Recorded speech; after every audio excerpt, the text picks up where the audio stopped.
The irony is in my book, entitled I End the Book by saying that Andrew, who claims to be a great supporter of the monarchy, could be actually one of the instruments that brings it down. And it seems these events are playing in very much to that argument. The air around Buckingham Palace was tense. Grey clouds rolled over London as crowds gathered behind the gates, their whispers carried by the wind.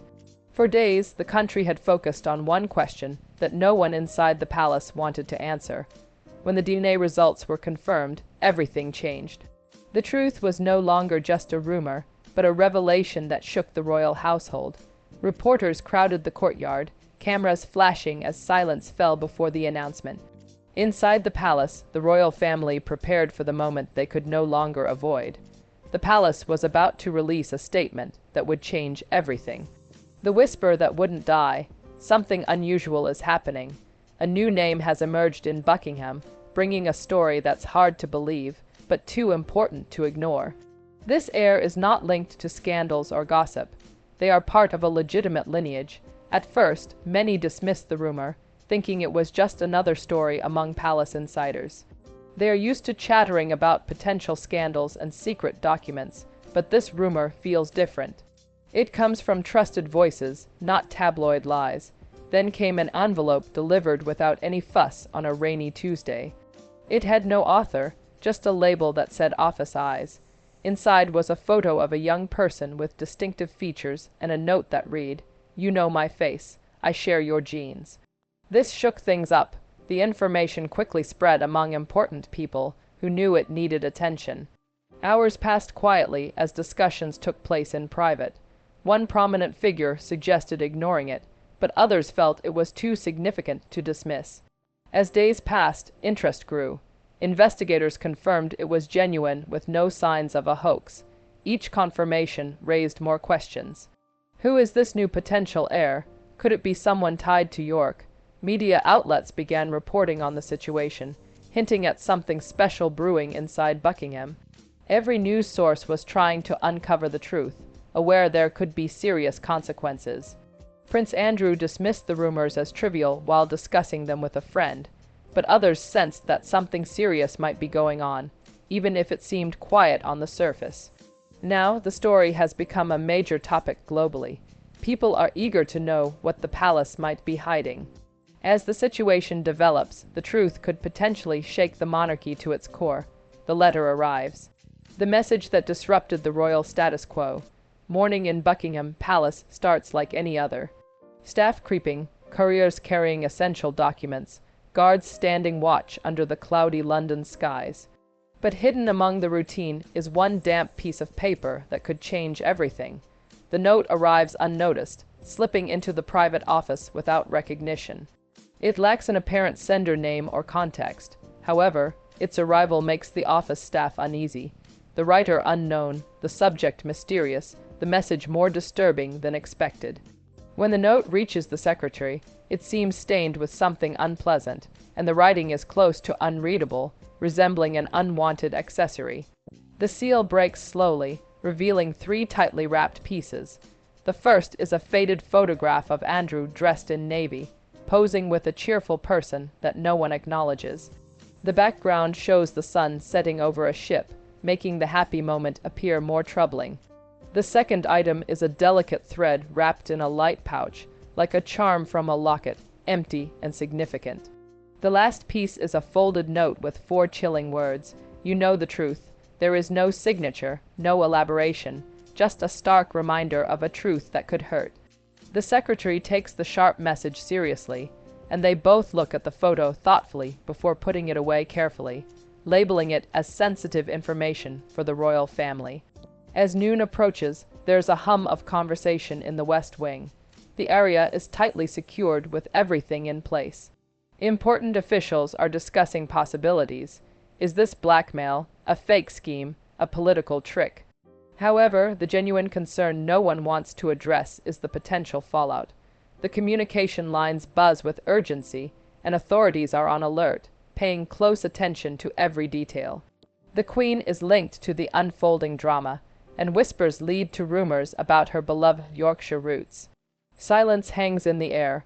The afternoon drags on in a heavy stillness.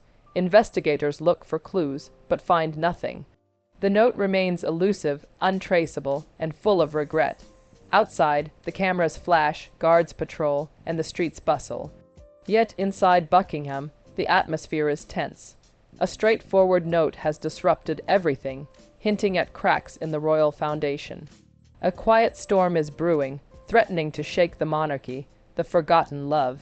Long before the headlines screamed and the pressure built, there was a quiet story of a brief romance, a youthful spark in choices made under pressure. When reporters began digging through Andrew's history, looking at old photos and snippets, they found a name almost lost to time. This name belonged to a woman who never fit the royal mold. In the early 80s, the young Duke of York avoided office work to join the Navy. He served in the sunny Mediterranean, moving from one port to another. Those who served with him recall that he seemed more like a friend than royalty, laughing with his crew and taking a break from royal expectations. That's when he met a local woman in Gibraltar during those golden months. She had a relaxed charm and a smile that broke through the formalities. She worked part-time at a cafe serving tea to sailors without royal attention. Their first meeting was by chance. A friend left a logbook behind, and she returned it with a laugh. From that moment on, they formed a close friendship, taking walks together and talking late into the night. His friends noticed he was happier and more relaxed with her. She made him laugh like no one else, one sailor shared with the reporter years later. They were just two people trying to enjoy a normal evening. However, their worlds were different. Normal was not an option for them. They exchanged letters every time his ship departed. They spoke of promises, but they were vague. As time passed and duties took priority, communication faded. The woman eventually disappeared from view, moving to southern France with her feelings left unresolved. Years passed, and the royal life continued with its glamour and struggles. She quietly raised a daughter who bore a resemblance to her father. She explained to her child that her father was a kind man in the Navy, but could not be there for her. To protect her child, she remained calm on the outside, but buried memories resurfaced when the time was right. As decades went by, the same daughter found old keepsakes, a photo tucked away, and fancy postcards with initials that seemed foreign. With time and courage, she wondered if she had royal blood. What started as a fleeting moment became a powerful revelation capable of shaking the foundations of a kingdom. The past was never completely forgotten. It was just waiting for the right moment to re-emerge. Panic behind palace walls. A serious situation is shaking the royal family. Buckingham Palace is filled with tension and fear, and secrets are kept that people are too afraid to discuss. A troubling message has already created unease, and now it feels like the family is about to face a major crisis. Inside the palace, people who keep the Queen's secrets gather nervously, their faces pale under the pressure. What started as a personal issue now feels like a looming threat. Outside media is hunting for information, buzzing with rumors and accusations that could be damaging. Staff members discuss various strategies to manage the situation, but every word is scrutinized. Prince Andrew is keeping to himself, quiet and withdrawn. Some aides say he is angry, while others look worried and confused. They all wonder what will happen next. Discussions about how to handle the situation stretch late into the night. Some advise addressing the problem head-on, while others suggest waiting it out. Concern is that even a small mistake could lead to a massive scandal. The Queen is also affected. She appears to be keeping her health issues a secret. When witnesses see her, she holds something tightly, searching for answers but not getting any. The atmosphere is heavy, and her staff seems frazzled, worried that any misstep could lead to disaster. For the first time in a long while, Buckingham Palace has not been the center of attention for positive stories. Everyone inside knows the truth is creeping forward, which could bring either resolution or ruin. The DNA revelation. The event shocked the organization. When it finally moved on, it didn't make loud noises, but revealed a steady truth like the first light of dawn exposing a hidden lie. The DNA evidence which the palace relied on was finally clear. A sealed document was sent to a secret place in Buckingham. 5 people were in the room: Law, a thin man, 2 younger associates, a lab technician, and Andrew. The air shifted, tense as a taut string. There it was, black bold with a 99. 97% certainty, no close enough, no room for doubt, just solid numbers. Was there stillness in the room? The clock ticked hesitantly. Andrew felt stuck, his face drained of color as if life was drained away. Calm and collected, Law spoke firmly. It's conclusive. Word spread through the network. People were whispering.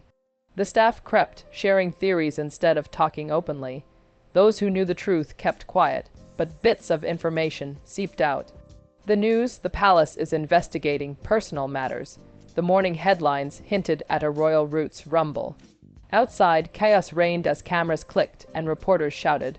Rumors swirled. She's claiming the throne. News will break soon. The palace was caught between panic and calm, trying to manage the situation. But the truth was spreading faster than their efforts to keep quiet. Inside the palace, the queen deliberated. She faced a choice: reveal the truth or hide it away forever. Advisors urged caution. Should we protect ourselves, the public won't be kind. The evidence was undeniable, solid, and ready for public scrutiny. Hours passed. Andrew wandered into his office, feeling trapped. While friends joked that he was just angry fiction, deep down, he understood the truth. The evidence was unshakable. No arguments could change that. His lineage, it now didn't seem very sensible. His title worthless, his right to rule disappeared. Ancestral claims couldn't be debated. As evening fell, the queen gathered her resolve. With careful consideration, she stated, "Then we must take the right path." The atmosphere felt heavy as night approached, as if the walls were sighing. Inside, rumors ceased. No more whispers, no more scandals. It was certain. Once the truth was revealed, there was no turning back. The media storm. When the sealed envelope opened, it revealed DNA evidence that the palace wanted to keep hidden. This evidence was sent to a secret location within Buckingham. Law, 2 lab technicians, and Andrew were in the room. Their mood shifted as they prepared to reveal the findings. 97% certainty. The results were precise. The ticking clock echoed in the silence. Andrew looked frozen, his face pale, while Law said calmly, "It's conclusive." Employees whispered as reports hinted at a royal roots rumble. At the gates, reporters waited for news about a major announcement. The palace struggled to manage the situation between panic and control. As pressure grew, the queen's advisors faced a tough choice: reveal the truth or risk hiding it. They knew transparency was essential, as the evidence was strong and undeniable. Hours later, Andrew paced. He realized the facts couldn't be changed. Titles and family ties no longer mattered. As evening came, the queen said, "Let's fix this." With darkness falling, tension filled the air. Speculation faded, and the matter became clear. The final statement. For a week, people eagerly awaited news from the palace. On Thursday afternoon, an announcement came out. An emergency briefing at 300 p.m. The media gathered quickly, wondering what it could mean. Thousands of people watched the event outside the palace as screens showed it live. At 300 p.m., a spokesperson said, "We have found DNA that links His Royal Highness, the Duke of York, to the recent accusations." As she spoke, the crowd fell silent. She acknowledged the situation and highlighted the royal family's promise to be open and accountable. After that, she left the stage, leaving the audience shocked and full of questions. Reactions surged, with some people praising the honesty and others criticizing the delay. Inside, the queen watched quietly, aware that this was a new chapter for the royal family, filled with vulnerability and a need for understanding. The headlines were clear: the silence is over and the truth is out. The daughter speaks and the crown's consequences. There was a lot of tension for about a week as people wondered why the monarchy was silent. On a Thursday at noon, an announcement came. Emergency briefing 3 p.m. sharp. People gathered outside and reporters buzzed with questions. At 3 p.m., a representative said an investigation confirmed the DNA matches. His Royal Highness, the Duke of York, is connected to the newly identified individual. The crowd reacted with shock as they processed this news. The spokesperson added, "The Duke takes responsibility. Now it's time to heal." Before leaving, the world reacted differently. Some praised the honesty while others criticized the delay. Inside, the queen watched quietly. facing another challenge to be more open. In her first interview, the woman at the center of the issue spoke calmly. She shared her childhood and her mother's belief that the truth would eventually come out. "For years I felt lost," she said, "but now she has found peace with the truth coming to light. Do I want a title? The truth is what matters," she said. Her story changed perceptions, turning what looked like a scandal into a story of loss and healing. Analysts saw this moment as a new beginning for the monarchy, showing a move towards honesty and vulnerability. Many people are discussing what to do next, suggesting it's time to reboot the rules as changes happen among the mid-level ranks. Is this the start of a significant shift? Own your outs isn't a bad idea. It's a way forward. How does the monarchy face its challenges? Opinions differ. Some praise its strength, while others warn of the risks. An Aide in a Quiet Corner emphasizes the importance of tradition and staying true to the moment. As weeks pass, changes begin to show. A guide for a heritage check is being prepared for surprises. And writers dig up new records, reminding everyone that even respected traditions must stay relevant. Public sentiment is mixed. Some see it as a clean slate, while others wish to keep the dignity. The discussions continue. Reckon or rupture, one thing is clear. The focus should stay on the present. As the Queen starts to make changes, her daughter is now shining in the spotlight and making an impression. A simple moment by the iron gates represents a significant shift. The royal family feels less distant. As night falls over London, and their stories are changing. Despite some remaining worries, things will never return to how they were. People everywhere think about loyalty and the importance of truth. Is this a new chapter for the crown, or is it a slow decline of its values? One thing is sure, the historical story has changed. Every ending brings a new beginning, and the royal family's next moves could shape the future. The truth is out, and many are watching, captivated by real-life events unfolding. What do you think will happen next? Share your thoughts below.